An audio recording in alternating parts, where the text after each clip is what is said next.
اس وفد میں یہ تینوں سردار شامل تھے۔ اس وقت کے عاقب کا نام عبد المسیح، سید کا نام ایم اور لاٹ پادری ابو الحارث بن علقمہ تھا۔ تینوں سردار 60 آدمی اپنے ہمراہ لے کر مدینہ پہنچے۔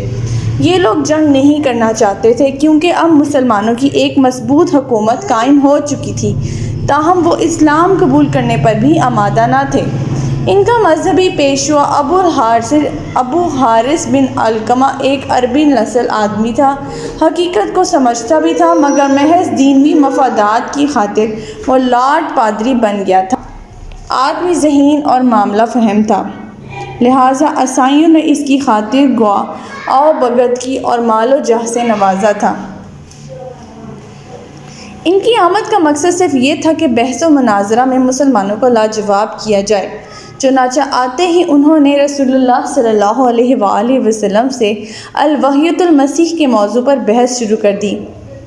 ان کا طرز استدلال یہ تھا کہ تم لوگ جب یہ تسلیم کرتے ہو کہ عیسیٰ علیہ السلام معجزانہ طور پر بن باپ پیدا ہوئے تھے، پھر تمہیں یہ بھی تسلیم کرتے ہو کہ یہودی انہیں مارنے پر قادر نہ ہو سکے اور انہیں آسمانوں پر اٹھا لیا گیا، تو یہ صفات کسی بندے کی ہو ہی نہیں سکتی۔ نیز تم انہیں کلمۃ اللہ اور روح اللہ بھی تسلیم کرتے ہو، پھر اس سے بڑھ کر ان کی الوحیت کی کیا دلیل ہو سکتی ہے؟ آپ کی عادت مبارکہ یہ تھی کہ جب کوئی ایسی صورتحال پیش آتی تو فوراً جواب دینے کی بجائے وحی کا انتظار فرماتے۔ چنانچہ آپ نے انہیں صاف کہہ دیا تھا کہ اللہ تعالیٰ کی طرف سے وحی آنے پر ہی میں تمہیں ان باتوں کا جواب دوں گا۔ اسی موقع پر اس سورت کی تقریباً 30 آیات نازل ہوئیں جن میں حضرت یحییٰ، حضرت عیسیٰ کی پیدائش کا تفصیلی ذکر ہے۔ ان میں عقیدہ الوحیۃ المسیح کا پورا رد موجود ہے۔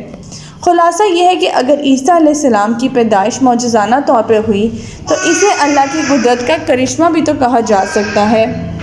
ان میں ان کا اپنا کیا کمال ہے کہ انہیں الہ تسلیم کر لیا جائے، اور اگر عیسیٰ علیہ السلام مردوں کو زندہ کرتے تھے تو وہ صاف کہہ دیتے تھے کہ میں یہ اللہ کے اذن سے سر انجام دے رہا ہوں۔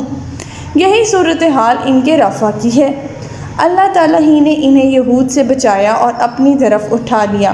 عیسیٰ تو اپنی مدد کے بھی محتاج تھے، وہ الہ کیسے بن گئے؟ دوسرے دن آپ نے ان کو یہ آیات سنائی تو انہوں نے حضرت عیسیٰ علیہ السلام کے متعلق ایک دوسرا سوال کر دیا، اور وہ یہ کہ بتاؤ اگر عیسیٰ ابن اللہ نہیں تو ان کا باپ کون تھا؟ مذکورہ آیت ان کے اسی سوال کے جواب میں ہے۔ اللہ تعالیٰ نے فرمایا اگر باپ نہ ہوتا اللہ کی اہمیت الوحیت کی دلیل بن سکتا ہے تو پھر حضرت آدم علیہ السلام الوحیت کے عیسیٰ سے زیادہ حقدار ہیں، کیونکہ ان کا بھی باپ کے علاوہ تو ماں بھی نہ تھی، لیکن تم انہیں تو الہ نہیں مانتے، پھر عیسیٰ علیہ السلام کو کیوں مانتے ہو؟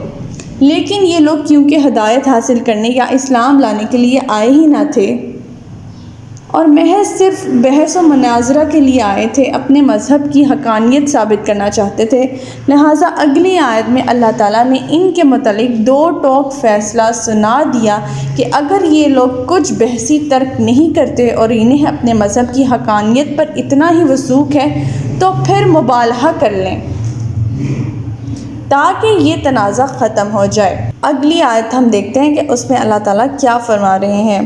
الحق من ربک فلا تکن من الممترین، تمہارے پروردگار کی طرف سے حق آ چکا ہے، لہٰذا اے محمد صلی اللہ علیہ وآلہ وسلم شک کرنے والوں میں سے نہ ہونا۔ اللہ تعالیٰ فرما چکے ہیں کہ جو قرآن کی آیات ہیں وہ حق ہیں، انہیں تسلیم کر لیں اور ان کے ساتھ کسی طرح کا بحث و مناظرہ میں نہ پڑیں۔ تو ہمارا آج کا سبق یہیں تک تھا۔ اللہ تعالیٰ سے دعا ہے کہ اللہ تعالیٰ ہمیں قرآن پاک کے احکامات پر، تعلیمات پر عمل پیرا ہونے کی توفیق عطا فرمائے۔ اللہ پاک ہمیں ہدایت دے کہ جس کے بعد گمراہی نہ ہو۔ اب آگے سبق میں ہم پڑھیں گے کہ یہاں پہ جو اللہ تعالیٰ نے ایک آپشن نے دیا ہے مباہلہ کا، اس کا کیا مراد ہے، وہ ہم اگلی آیات میں اس کو تفصیلی طور پر پڑھیں گے، اس لیے میں نے یہاں پہ آج کے سبق میں اس کی وضاحت نہیں کی۔